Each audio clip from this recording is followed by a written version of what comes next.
नमस्कार दोस्तों, आपका मेरे इस भक्ति चैनल में स्वागत है। आज की कहानी है श्री कृष्ण की।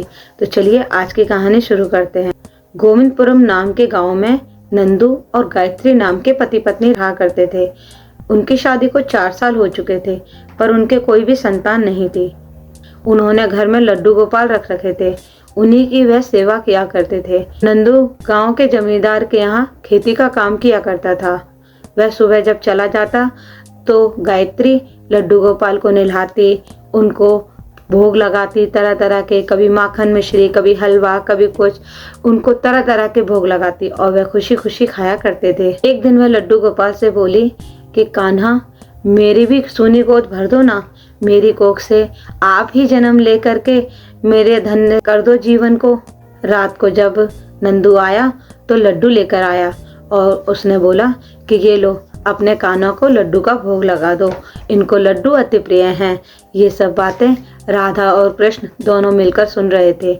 उनको बहुत खुशी हुई। उनसे प्रसन्न होकर राधा जी ने बोला कि इसकी विनती सुन लो प्रभु, इसको एक संतान सुख चाहिए तो इसे दे दो।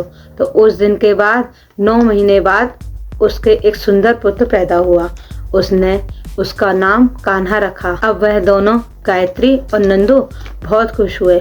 अब वह दोनों की, अपने बच्चे की और कान्हा जी की, दोनों की दिल से सेवा करने लगे। धीरे धीरे वक्त व्यतीत होने लगा और बच्चा 6 साल का हो गया। तो एक दिन वह दोनों पूजा कर रहे थे कान्हा जी की। तो बच्चा बोला कि मम्मी, ये कौन है? तुम इनसे इतनी बातें करती हो, आखिर ये है कौन? तो उसने बोला कि बेटा, ये तेरा बड़ा भाई है। कि मेरा बड़ा भाई है? कि हाँ बेटा, ये हमेशा तेरे साथ रहते हैं। कि अच्छा, फिर तो मैं इनके साथ खेल भी सकता हूँ। हाँ हाँ, क्यों नहीं बेटा, तू खेल सकता है इनके साथ। वह उस दिन से उनके साथ ही खेलने लगा। उसने बोला, मम्मा, मैं इनको अपने साथ सुला सकता हूँ? बेटा कोई बात नहीं, सुला ले। तो वो अपने साथ ही सुलाता, उनके साथ ही खेलता और जो भी कुछ खाता पीता था तो पहले उन्हीं को कहता कि भैया पहले तुम खा लो इनको। धीरे धीरे और समय व्यतीत हुआ तो नंदू ने उसका एडमिशन स्कूल में करा लिया। अब वह स्कूल जाने लगा। स्कूल जाकर के उसको पढ़ाई में बिल्कुल मन नहीं लगता था। उसने बोला कि मम्मी, मेरे भैया को क्यों नहीं भेजते हो, उनको भी मेरे साथ भेजा करो ना। तो वह बोलती है कि नहीं बेटा, ये इन्हें स्कूल जाने की जरूरत नहीं है, ये तो सर्वज्ञानी है, इनको तो किसी भी ऐसी कोई भाषा नहीं है बेटा जिनका इनको ज्ञान नहीं है, इनको तो स्कूल जाने की कोई जरूरत नहीं है बेटा।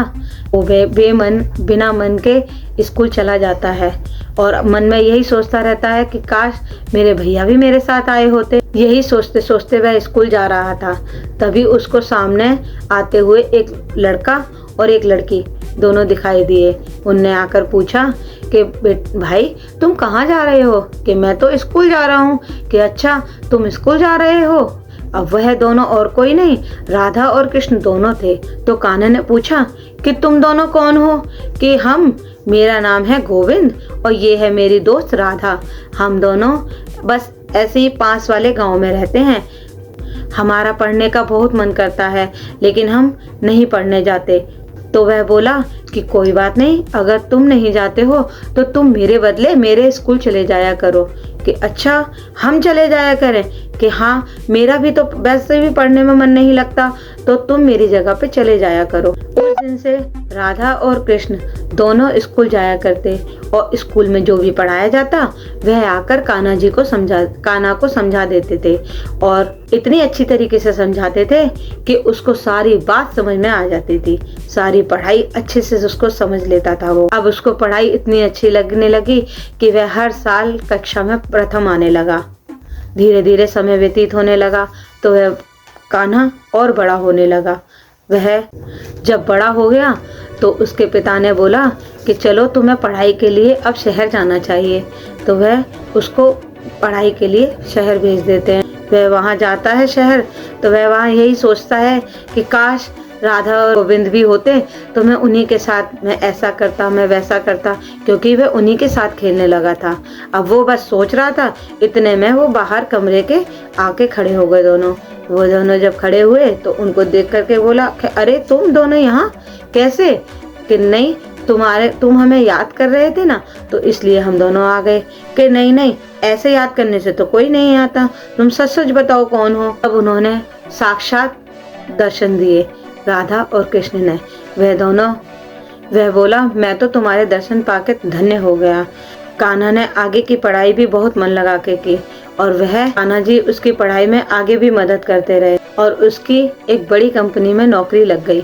उसके घर की सारी गरीबी दूर हो गई। उसने अपने माता पिता को भी अपने साथ ही शहर में बुला लिया और अब उनके घर में किसी प्रकार की कोई कमी नहीं थी। धन धान की भरपूर खुशियां हो गई और इसी तरह वह खुशी खुशी रहने लगे। इस तरीके से ये कहानी यहीं खत्म होती है। अगर आपको मेरी कहानी अच्छी लगी हो तो ऐसी ही आगे कहानी सुनने के लिए मेरे चैनल को सब्सक्राइब करें और कहानी पसंद आई हो तो लाइक करें और दूसरों को शेयर करें।